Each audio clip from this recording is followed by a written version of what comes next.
Bismillahirrahmanirrahim. Assalamualaikum warahmatullahi wabarakatuh. Alhamdulillah wassalatu wassalamu ala Rasulillah wa ala alihi wa sahbihi wa mawala. Kepada yang terhormat Muassis Ma'had Kiai Haji Muhyiddin Abdus Somad, kepada yang terhormat pengasuh pesantren Nuris Gus Rofiq Wasidi, teman saya, guru saya di Kairo. Alhamdulillah pada saat ini ditemukan di sini dalam situasi dan kondisi yang berbeda. Kepada moderator, para guru, tenaga pengajar, serta mahasiswa dan murid-murid pesantren dari mulai MA, pada Sa'aliyah, SMA-nya, dan SMK, 3 sekolah ini. Saya pertama-tama menyampaikan rasa syukur dan kebahagiaan yang tidak terberi dengan diundangnya saya di sini. Pertama karena kebetulan kemarin ada ulang tahun saya. Jadi pas ulang tahun itu saya berada di langit mengudara. Yang kedua itu saya anggap sebagai hadiah, gift for my birthday. Yang kedua adalah dalam kesempatan yang indah ini saya diberi kesempatan untuk berbagi ilmu, untuk sharing pengetahuan pada teman-teman, adik-adik tercinta.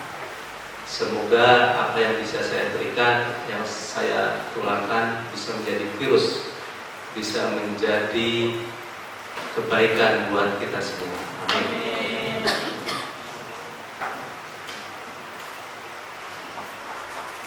Pada kesempatan kali ini saya diberikan tantangan ataupun diberikan materi mengenai tema literasi santri. Yang harus kita ketahui apa itu literasi dan kenapa itu santri. Literasi itu terkait dengan aktivitas yang berhubungan dengan aktivitas tulis-menulis ataupun baca-membaca ataupun karang-mengarang. Jadi segala sesuatu yang berkaitan dengan itu disebut dengan literasi. Literasi ini sebetulnya bukan sebuah istilah yang baru, karena ini adalah merupakan sebuah produk peradaban, di mana kalau kita melihat epos ke belakang, bila bisa dibuka, dan kita sandingkan dengan santri, maka ini kita melihat sebuah kemegahan peradaban masa lalu pada bumi Nusantara ini. Kita mungkin sekilas tidak tahu dan tidak mengerti, bahkan sedikit tahu, apakah pesantren itu pernah berjaya pada masa lalu dan menjadi pelopor untuk bangsa ini. Karena kita sekarang ini seolah bahwa santri itu ya hanya belajar ngaji, setelah selesai ngaji pesantren pondok, ya kemudian kembali ke masyarakat mengajar, mengulangi musola ataupun mengajar di sekolah. Taunya begitu saja. Padahal lebih dari itu kita akan melihat epilog peradaban masa lalu itu betapa bahwa santri masa lalu itu adalah orang-orang yang hebat, karena dia ketika mereka itu tidak hanya membaca tapi juga memproduksi dan menyebarkan. Di sesi pertama barangkali teman-teman ini masih ingat dengan apa yang disampaikan oleh Ahmad Hidayat Syahban betapa bahwa Hasanah Nusantara ini luar biasa. Jaringan ilmuwan Islam ini sampai ke Jazirah yang sekarang disebut dengan Saudi Arabia, ya. Kemudian juga sampai Timur Tengah. Itu menunjukkan bahwa urat peradaban masa lalu itu milik Indonesia sudah menyebar ke seluruh dunia. Bahkan dia ajar sendiri ada satu kitab, ya, Sirajul Talibin, itu merupakan produk santri. Ada yang tahu pengarangnya siapa? Pengarangnya adalah Syekh Ihsan Jambes dari Kediri, kakak daripada Kiai Marzuki, muassis pesantren Lirboyo, di mana saya sebagai alumni Lirboyo selama 9 tahun di sana. Jadi tidak mengherankan di mana santri itu beraktivitas dan melakukan sebuah kerja peradaban, pasti akan ada bekasnya, pasti akan kita nikmati. Hanya masalahnya siapakah penerus setelah itu. Ini adalah tugas kita. Kalau kita melihat ke belakang betapa bahwa Islam datang ke Nusantara itu kan suatu yang sangat indah, beda dengan Islam yang ada di Arab. Ketika di Arab, Islam disebarkan dengan cara ekspansif, naklukan, dan bisa dikatakan agak keras begitu ya. Tapi coba lihat Islam di Indonesia itu dilakukan dengan cara damai, dengan cara toleran. Islam datang ke Indonesia dengan jalan waisok, ya, dengan jalan yang halus. Jalan yang halus itu artinya dengan menggunakan dialog, ya, dialog budaya, dialog peradaban. Ada dua teori. Teori pertama itu dengan mulai perdagangan. Teori kedua yaitu dengan jalur keilmuan.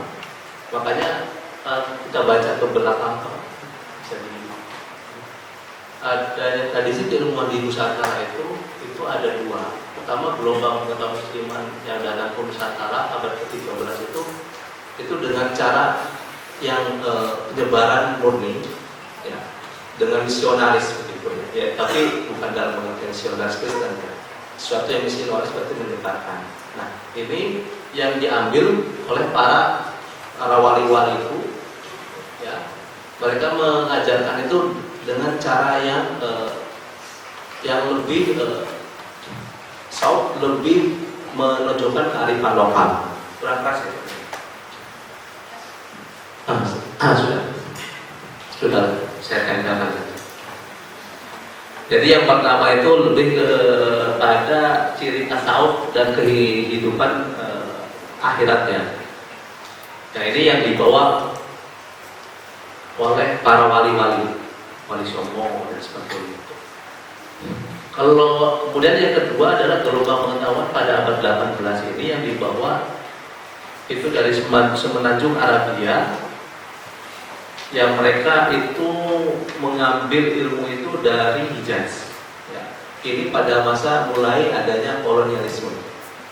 Belanda itu masuk ke sini dan para bumi putra ataupun rakyat Indonesia itu ataupun santri itu belajar itu langsung ke sana, ke Mekah itu dengan jalur haji. Makanya kalau kita lihat istilah haji itu sebetulnya hanya di Indonesia itu ada faktor politisnya. Kalau sejauh pembacaan saya dan selama saya 4 tahun di Mesir, orang haji itu pulang tidak bergerak haji. Tapi di Indonesia ketika kita pulang haji langsung digelari haji. Saya juga udah haji, tapi nggak saya tempelkan. Kenapa itu? Itu ternyata faktor politis yang dibuat oleh Snowball untuk mendeteksi santri-santri yang belajar ke Hijaz, ke Arabia. Ketika digelari haji, oh berarti ini orang sudah belajar di Timur Tengah ataupun belajar di Arab. berarti gampang mendeteksinya. Ini salah satu yang harus ditandai. Itu jadi faktor politis itulah yang ternyata sampai sekarang itu menjadi budaya Indonesia. Setiap orang haji digelari haji, tapi kita jadi kebanggaan sosial, betul. Nah, ciri yang kedua ini, ya, gelombang yang kedua ini tidak dengan ciri tasawuf, tapi dengan ciri yang humanis. Jadi mereka mulai mengajarkan kitab-kitab pesantren yang sekarang ini. Jangan dikira bahwa ilmu nahwu shorof itu adalah ilmu agama. Ilmu nahwu shorof itu ya ilmu dunia. Kenapa? Karena dia alat. Ya kan? Itu ilmu alat, cuman ya Latin, yang satu Latin, yang satu Arab, yang satu grammar, yang satu Arab. Itu saja, bukan ilmu. Itu makanya masuk kepada ilmu humaniora atau sastra dan sebagainya. Yang murni Arab ya seperti tafsir, hadis, itu fikih. Bahkan kalau untuk Imam Ghazali, fikih itu tidak termasuk ilmu agama. Dia masuknya derajat dengan ilmu dunia. Nah, pesantren ini memang murni sebagai sebuah produk peradaban Nusantara yang lahir dari rahim kita. Jadi kalau kita lihat jejak fase sejarah di Nusantara ini, ketika abad 14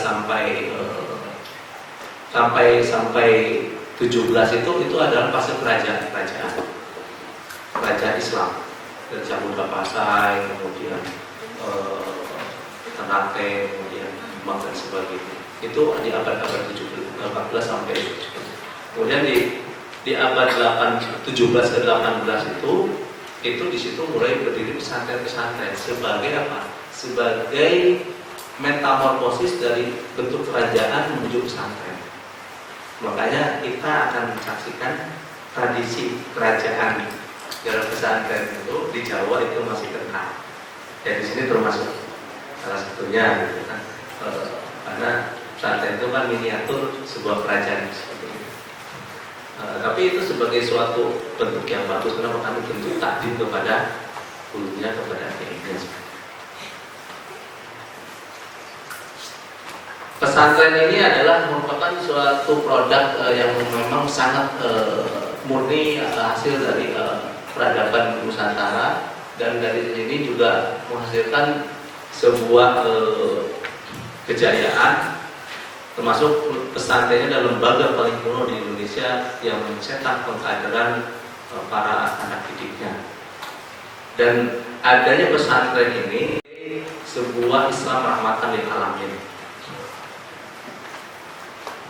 Saya sebutkan bahwa Islam Indonesia itu adalah Islam yang sangat mengekspresikan terhadap Islam rahmat lil alamin. Kenapa?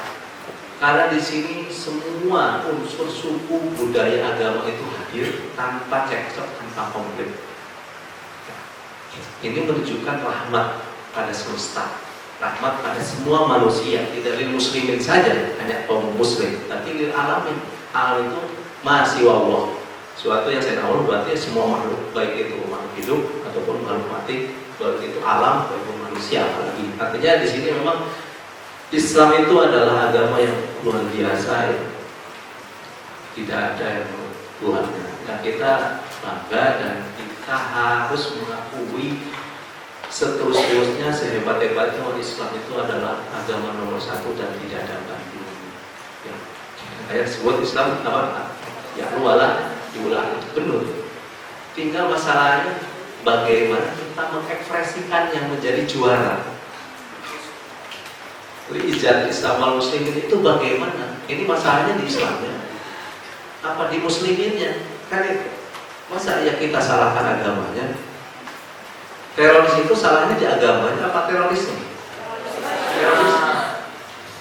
Buktinya di sini semuanya ramah, semuanya sayang, ya, pada sama. Itu menunjukkan Islam itu seperti itu sebetulnya. Teroris itu kan ini sebagai ya, produk salah, produk error daripada agama. Kenapa? Karena cetakannya tadinya salah, akhirnya jadinya ya teroris begitu. Itu sangat disayangkan gitu, karena memahami ayat-ayat kitab ataupun ayat jihad itu sepotong-potong.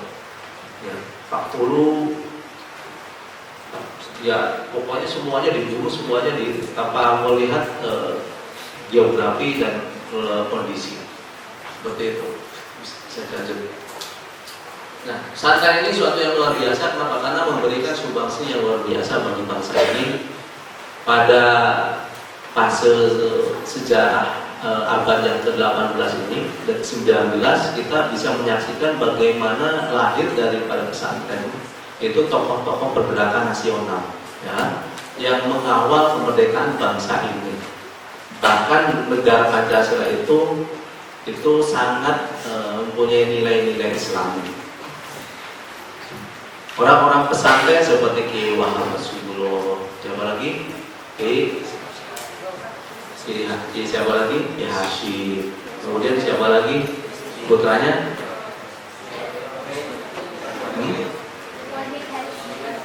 Wahid dan sebagainya. Itu mereka adalah pejuang-pejuang yang lahir dari pesantren.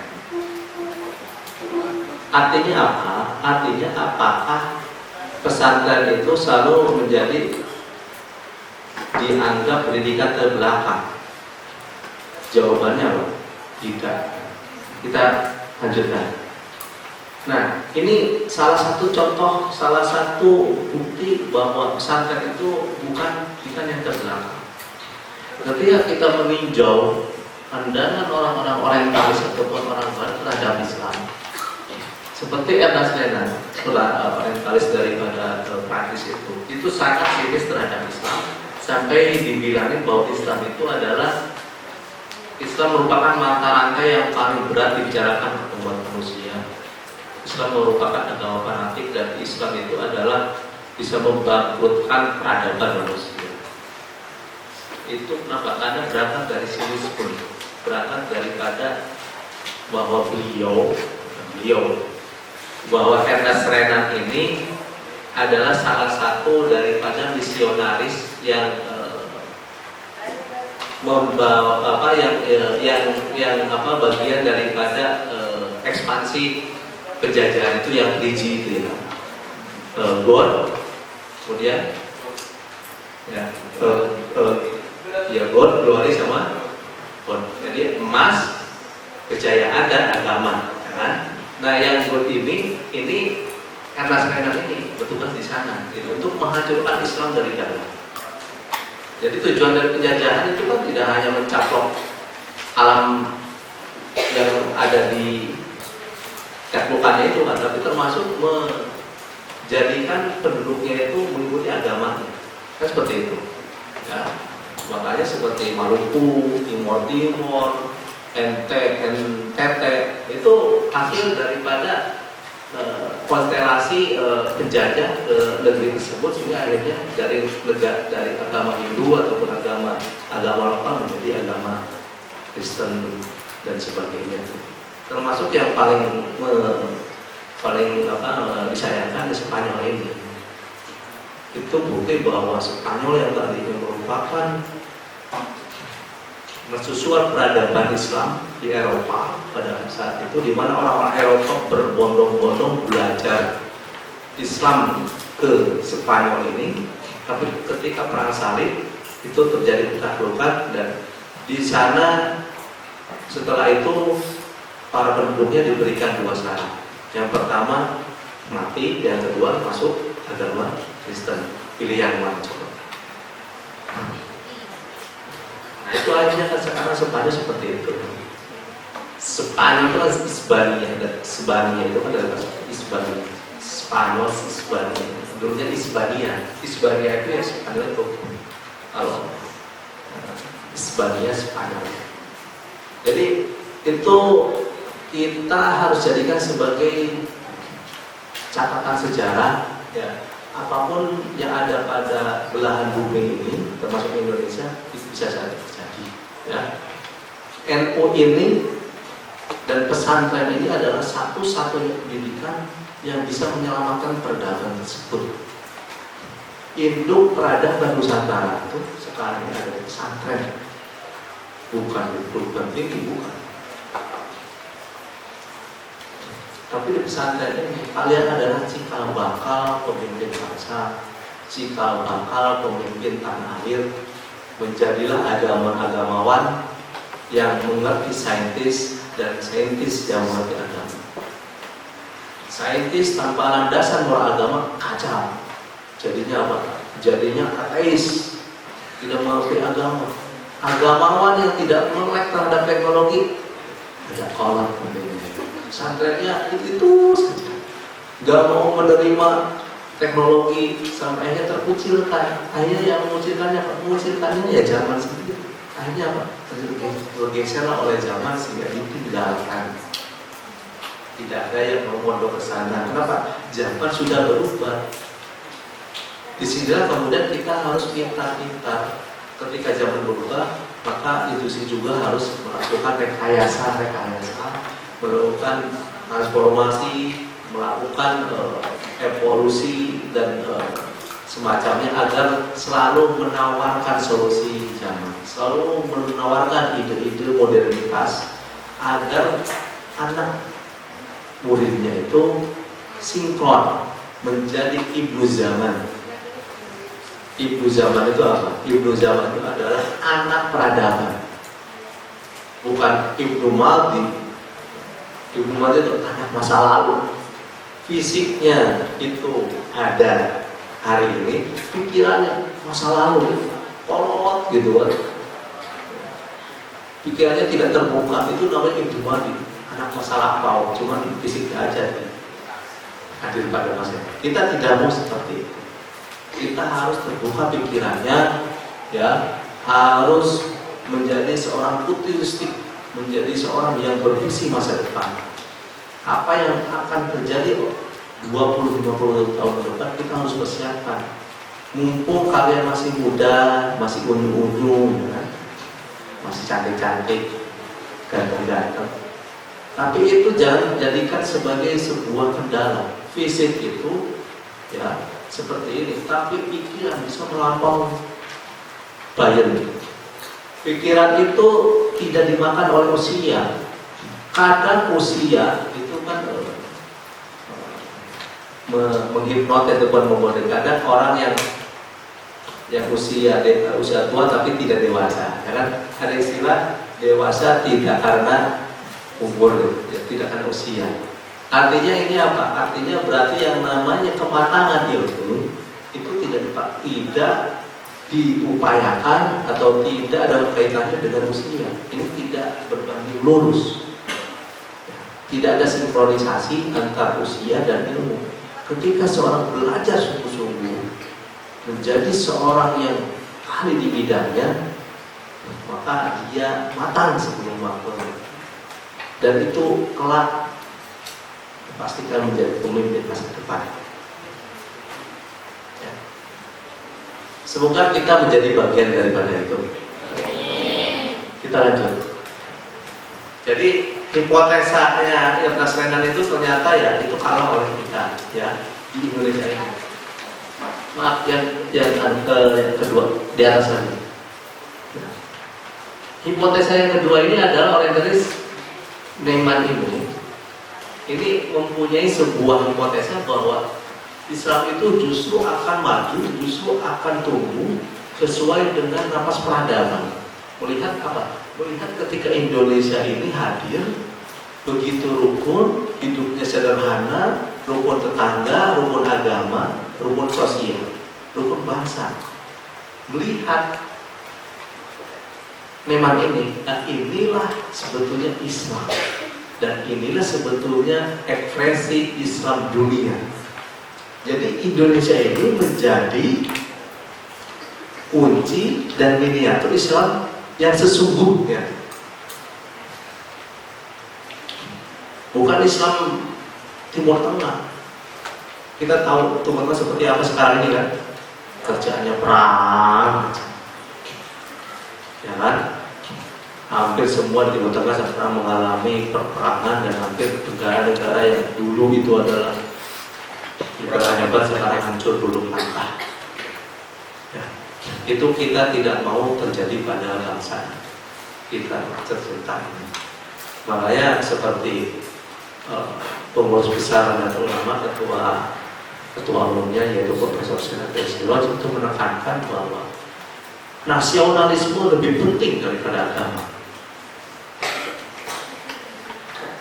Kenapa?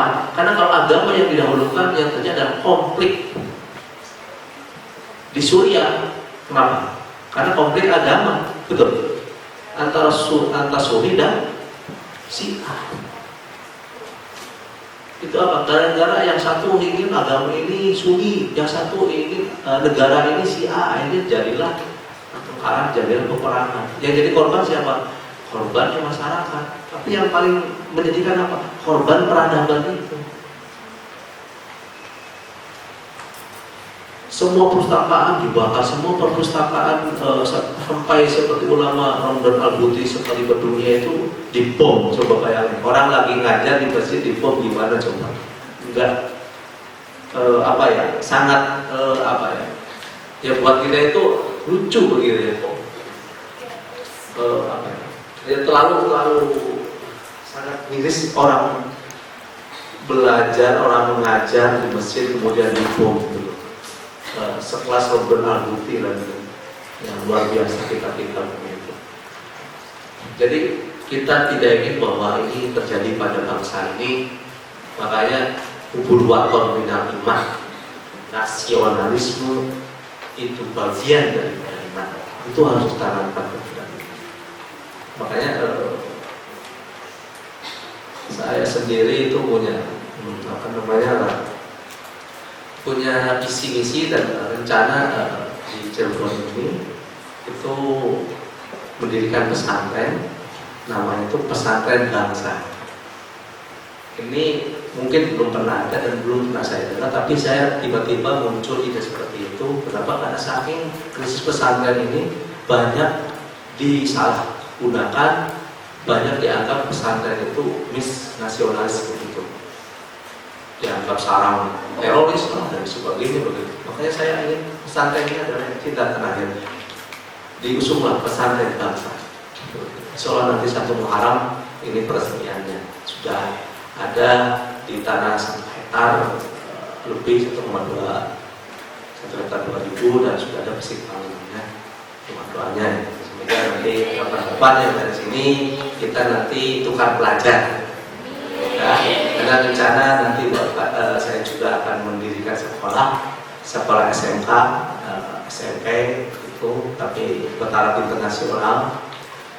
Karena untuk menguasai dunia itu kita memang harus bermunasabah atau dalam bahasa politik bersetubuh dengan dunia. Makanya satu cara adalah kuasai bahasanya. Sebuah hadis dikatakan ketika ingin menguasai sebuah kaum, kuasai bahasanya. Betul.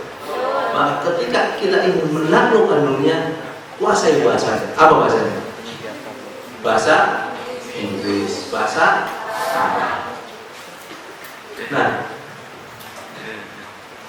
ada yang terjadi yang mungkin harus diberikan semacam pemahaman pencerahan kepada teman-teman ini,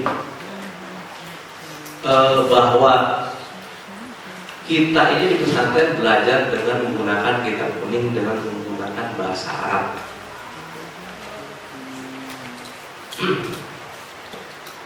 Kita kemudian merasa bahwa dengan penguasaan kita bahasa Arab, tapi masih saja merasa kita belum menjadi bagian daripada dunia. Kita tidak bisa menjangkau dunia. Ini sesuatu yang mungkin harus saya berikan penekanan bahwa sebetulnya turos ataupun kitab kuning itu senjata mengagumkan untuk masa depan.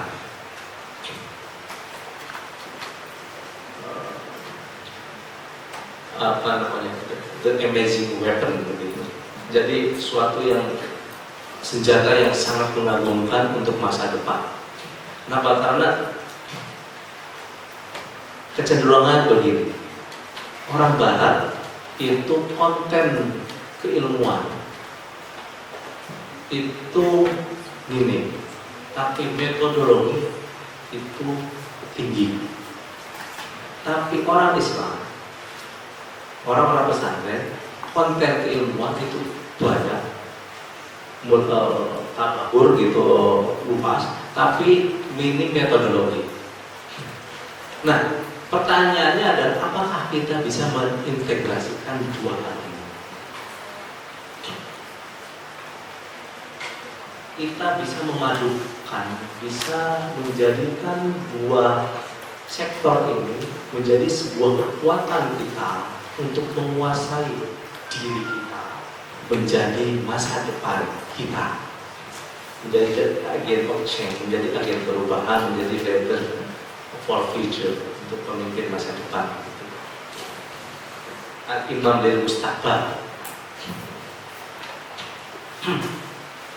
Kita bisa seperti itu, kita siapkan sejak ini.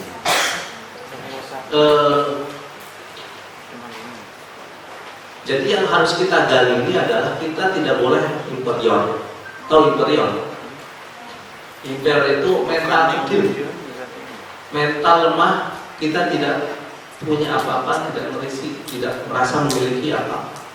Padahal kita sungguhnya hebat. Maka kebanggaan itu harus kita munculkan. Saya adalah santri nulis, saya akan menguasai dunia.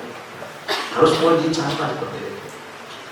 Dan saya bangga karena sering dapat berita-berita dari orang yang di-share oleh Gus Robin kepada teman-teman ini dengan kebanggaan santri-santri nulis. Artinya kalian sudah bisa, ya.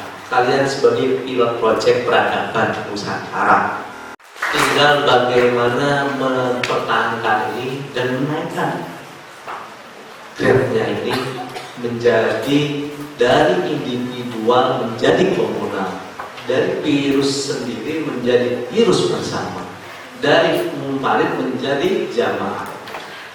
Nah, kalian ini bagian duta dari masing-masing bidang, dan minimal nanti setelah ini kalian bisa menyebarkan virus-virus itu ke teman-teman, ajak teman-teman yang potensial, yang kira-kira bisa diajak untuk bergabung untuk membangun peradaban.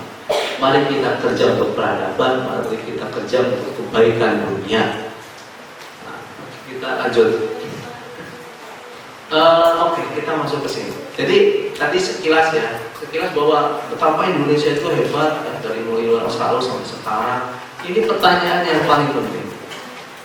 Ketika diajak kepada masa lalu, epilog peradaban, membaca masa lalu untuk tabungan masa depan.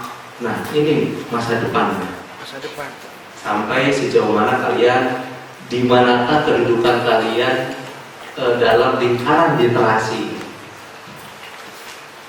Ketika berbicara tentang literasi dalam kancah nasional atau isu nasional, saat ini memang sudah mulai ada gerak, mulai ada aktivitas yang masif dari beberapa komunitas. Saya sebut salah satunya adalah Najwa Shihab. Najwa Shihab itu siapa? Hah? Dari mantan Najwa. Putranya Quraisyihab. Saya selama 2 tahun itu di penerbitan Mitra Hati milik Profesor Dr. Quraisyihab. Termasuk yang membidani buku-buku agama. Jadi hampir setiap bulan 3 kali 2 tahun berapa? 3 kali 2 tahun ya bayangin aja. Artinya kalau urusan buku saya bedah kemudian jadi semacam buku yang layak baca, marketable dan punya nilai jual serta pesan moral yang kuat, tidak buku kacangan atau buku apa namanya ya buku kacangan atau ya itulah tugas daripada tertib tentara seperti itu. Karena ini kita membawa misi Pak Pures ini.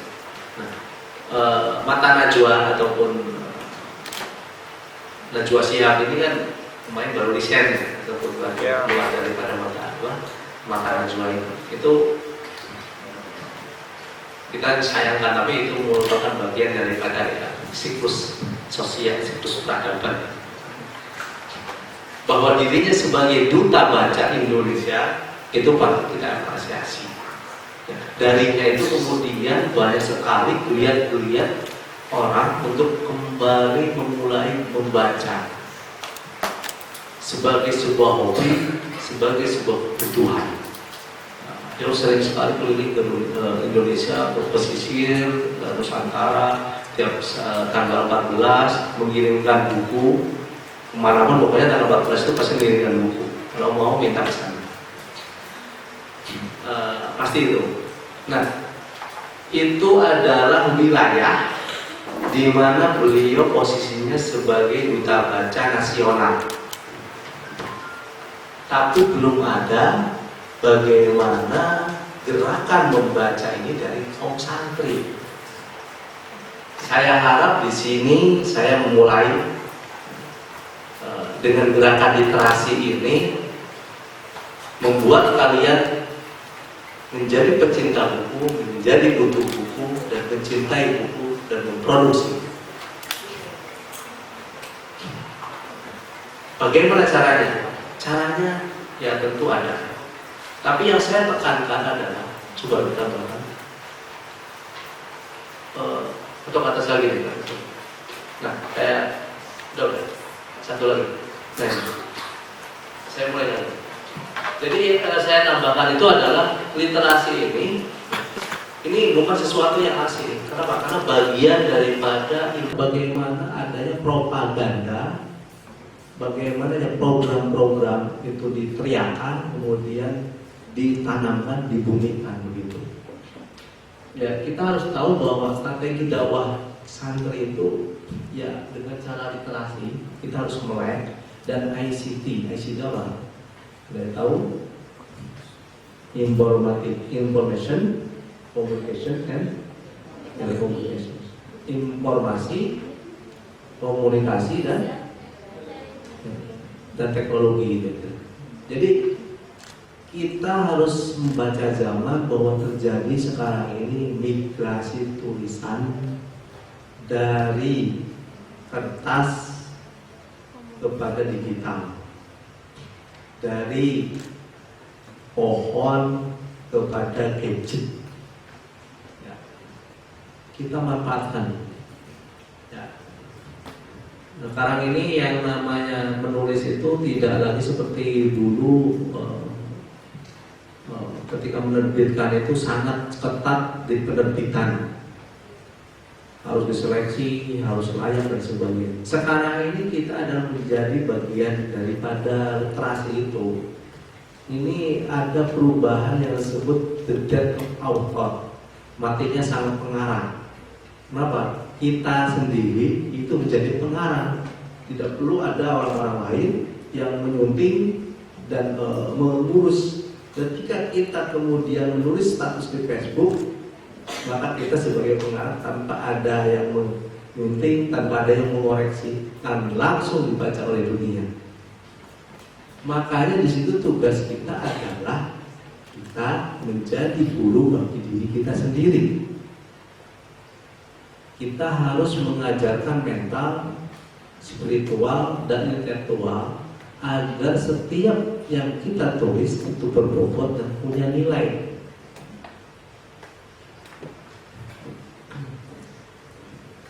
Di situ kemudian pentingnya ya bagaimana kita membiasakan diri membaca, membiasakan diri menulis, kemudian memproduksi tulisan itu agar dibaca dunia.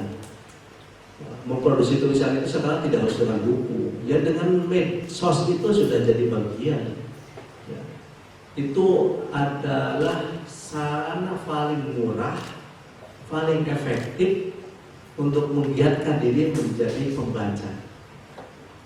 Tidak disangkal bahwa tradisi membaca, tradisi menulis itu dimulai dari era gadget ini. Orang tua aja sekarang pandai membaca, pandai menulis, pakai SMS.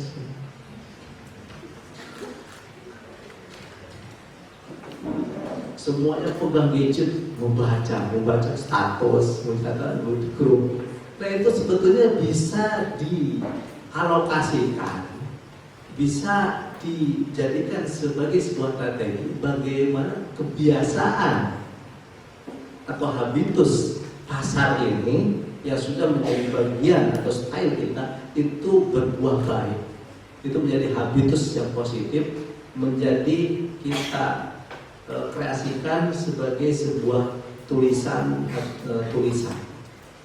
Itu sudah kita mulai sebetulnya, karena sebetulnya menulis itu emang agak susah kalau tidak mulai, harus mulai dari mana, harus bagaimana. Tapi ketika kita menulis tato dan sebagainya, itu sebetulnya sudah mulai ada simulasi untuk menulis itu, tinggal dikembangkan saja. Sekarang kan nulis diary cukup di Facebook ya. Kalau dulu kan pakai bukunya dibaca sama kawan. Kalau sekarang bukan satu orang, dibaca dunia. Iya, lanjut. Nah, ini ada tentang literasi kita ini. Jadi memang sangat memprihatinkan minat baca orang-orang Indonesia ini. Dari 1000 penduduk itu hanya 0,0001. Berarti dari 1% itu 0,000. Memprihatinkan sekali begitu. Ya. Dari posisi 65 dunia kita paling tinggi dari belakang. Yang kedua, berada di urutan 64 dari 65, luar biasa. Kemudian ya memang ada keterbatasan minim fasilitas dan sebagainya. Nah, ini yang menyebabkan apa sih kita itu mulai meninggalkan baca itu kebiasaan membaca belum menulis sejak dini. Perkembangan teknologi yang makin canggih, ya kita bukannya baca, ya jadinya menulis status dan sebagainya. Buku-buku yang bermutu ditinggalkan, perpustakaan itu kelihatannya sepi sekali. Butuh belayan dari saya, kira-kira. Seandainya aku hidup pasti aku teriak, gitu. Makanya biasakanlah itu membaca walau saatan fil yaum, sekalipun cuma 1 jam sehari. Sarana membaca yang ini harus dengan fasilitas, kemudian sikap malas, berupa gagasan, kemudian kurang motivasi membaca. Jadi letupan-letupan inilah yang harus kita jadikan sebagai pendorong agar kita itu menjadi rajin membaca bacaan. Kalaupun kita tidak bisa membaca buku kertas, bacalah buku gadget. Karena sekarang ini ya e-library ataupun library digital itu luar biasa. Ribuan, hanya tab ini menyimpan ribuan pustaka. Mungkin kalau dijadikan buku lebih besar daripada ruangan ini. Jadi coba hanya kita memegang sebuah tab, kita bisa membaca sebuah pengetahuan. Dan tahukah kalian bahwa sesungguhnya investasi yang paling mahal itu adalah ilmu pengetahuan. Tapi kos yang paling murah adalah membaca tanpa modal. Jadi ilmu pengetahuan itu didapat dengan gratis. Kalian baca, kalian dapat, tapi itu jadi investasi luar biasa buat kalian. Makanya ilmu pengetahuan itu investasi masa depan. Dengan cara baca, baca itu ya kita tinggal kita meluangkannya saja. Jadi sesuatu yang paling murah kosnya adalah membaca, sesuatu yang paling mahal investasinya adalah ilmu pengetahuan. Ya ini kondisi literasi di Indonesia, coba literasi itu tingkat membaca siswa, kemudian indeks minat baca cuma 0,01%, tingkat udah baca cuma 0,5%. Oke, lanjut. Nah, bagaimana solusinya? Masih ada waktunya ya.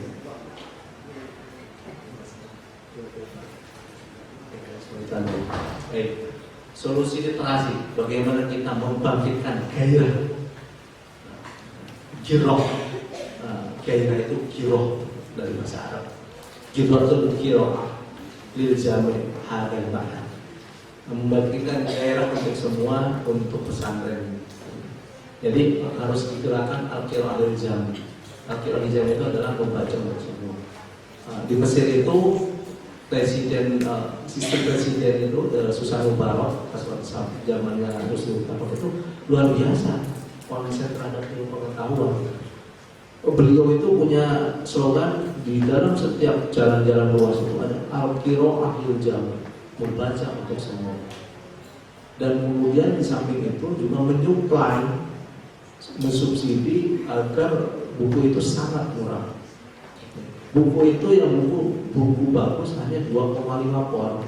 Itu berarti sekitar 50.000 buku bagus. Mungkin kalau di Indonesia 100.000. Apalagi sekarang ya, ada keguncangan yang dialami oleh penulis Terenke ya, sampai mencabut seluruh karya-karyanya di Gramet dan di toko-toko penjualan saking protesnya gara-gara tingginya pajak untuk penulis. Jadi kalau disebut apakah pemerintah sudah mendukung, belum. Kenapa? Karena belum ada subsidi buku dan pajak untuk penulis juga tinggi, termasuk buku-buku itu jadinya mahal. Yaitu salah satu cenderungan untuk kita nggak mau beli buku juga salah satu. Nah, ya hilangkanlah mentalitas di hadapan Barat. Ini maksud saya adalah agar bahasa Arab yang kalian kuasai itu tetap dijadikan sebagai modal pengetahuan masa depan, karena disitulah konten keilmuannya. Hasanah turos ada di sana. Di samping sambil lalu kita juga menguasai bahasa dunia, bahasa Inggrisnya untuk menguasai metodologinya dan juga mempercakap bahasa Indonesia. Nah, bahasa Indonesia itu harus memang menulis itu dengan seni. Ya, sebagai seorang editor selama 2 tahun, pengalaman saya untuk merekayasa tulisan itu lumayan melelahkan. Kenapa? Karena tidak banyak orang-orang itu merangkai kata dengan indah, to the point, dan enak dibaca. Itu adalah sebuah seni, ya. Seni untuk menulis agar bisa enak dibaca. Tapi itu bisa dipelajari. Intinya gini, segala sesuatu yang ada di dunia itu bisa dipelajari. Apapun itu kunci. Segala sesuatu yang bisa kita lihat itu pasti bisa kita pelajari. Tinggal mau dan mampu. Yaitu sebenarnya kuncinya di sana. Kalau ilmu-ilmu seperti yang sarohil atau ilmu batin tidak kita kuasai, menguasai ilmu ruh nggak bisa. Menguasai ilmu pelet agak repot juga. Harus dikuasai oleh orang tertentu. Tapi menguasai bahasa bisa, menguasai ilmu teknologi bisa. Buktinya nulis bisa buat tentang itu nulis.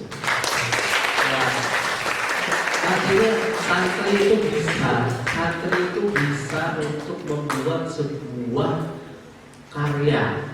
Karya itu berbentuk karya tulis, karya sastra, karya mesin, dan karya anak nanti. Nah, ya makanya seperti Bapak itu kan mengatakan bahwa the knowledge is power. The knowledge power itu adalah pengetahuan adalah kekuatan. Kenapa? Karena dengan pengetahuan inilah kita akan bisa menguasai dunia. Dengan pengetahuan inilah kita akan menggenggam dunia. Apa ada ceritanya orang bodoh menguasai dunia? Tidak ada. Pasti orang pintar. Soekarno orang pintar menguasai dunia. Akhirnya menjadi orang yang nomor 1 dalam gerakan non-blok itu. Di Eropa disegani, di Rusia sampai seperti makamnya Imam Bukhari itu kan yang menyelamat siapa?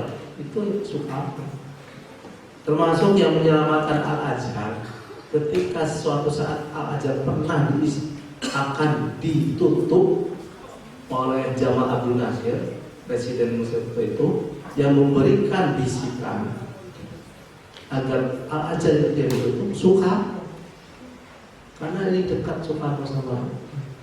Jadi kedekatan Soekarno dengan pemimpin itu bukan diplomasi, bukan sebatas sebatas hubungan bilateral, ya, tapi memang ada hubungan emosional dengan Che Guevara dan siapa, bahkan Presiden John F. Kennedy ya, itu jadi luar biasa. Itu karena dia menguasai bahasa dunia, termasuk juga karena pemikiran yang cash plan. Tan Malaka juga, ya kan, selama buku ada ya pustaka. Selama toko buku ada, selama itu pustaka bisa dibentuk. Kalau perlu memang perlu, kalau perlu dan perlu pakaian dan makan dikurangi. Gimana aja. Jadi kalau bisa alokasikan kalian itu ya sebulan itu membeli buku satu aja. Tapi jangan salah, belilah buku yang bermutu. Karena tips saya adalah ada satu buku itu mengalahkan 10.000 bahkan 100.000. Tidak banyak buku itu memberikan amunisi dan nutrisi yang baik yang bisa. Kita harus pintar-pintar memilah dan memilih buku itu. Ya, kebiasaan saya waktu di Kairo itu adalah hunting buku. Hunting buku itu pelancong ataupun mencari buku-buku yang langka, yang tidak banyak di pasaran, tapi banyak dicari oleh orang-orang. Mencari buku yang bahasa Arab ataupun yang bahasa Inggris. Dan itu buku bekas, harganya sangat murah. Kenapa seperti itu? Karena dari dulu yang namanya Mesir itu kan sejak zaman Nabi dan sebagainya itu kan ummul dunia, ummul hadorah, ibu dunia dan ibu peradaban dunia. Makanya di sana luar biasa buku itu.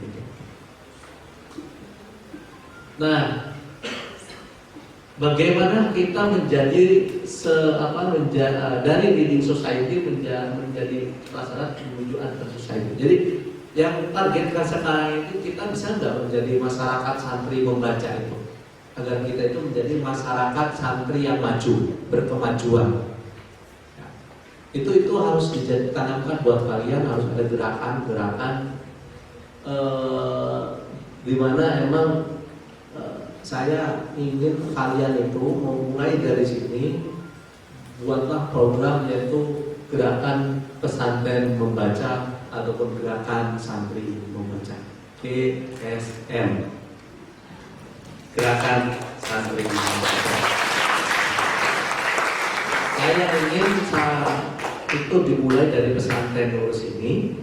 Cobalah gerakan santri membaca ini dibuat semacam program, dibuat lingkaran komunitasnya, dan itu dijadikan sebagai sebuah agama. Maka karena belum ada di pesantren di Indonesia ini yang memulai gerakan santri membaca secara nasional, maka saya harap bahwa Indonesia ini itu mengawal itu, menginisiasi itu gerakan santri membaca. Nah, itu kalian-kalian ini yang harus turut aktif, turut serta bagian daripada itu. Caranya ya bisa dimulai dari resu, caranya bisa mulai dari menulis karya dan sebagainya. Intinya semuanya terintegrasi dalam gerakan santri membaca. Seperti itu. Kepada Pimpret itu bisa dijadikan sebagai tanggung jawab, nanti kapan-kapan saya tagih ya hasil daripada follow up ini sejauh mana advance-nya. Saya ingin paling tidak daripada ya seminar ini ya, kita membangun sebuah budaya leading society menuju advance society. Ya. Catatan akhir adalah ya mari kita jadikan gerakan literasi santri ataupun GSM ini sebagai kebutuhan primer. Mari kita jadikan membaca itu sebagai jendela dunia dan menulis sebagai pengikat ilmu. Sebarkan panji santri untuk kerja peradaban Indonesia dan dunia. Terima kasih. Assalamualaikum warahmatullahi wabarakatuh.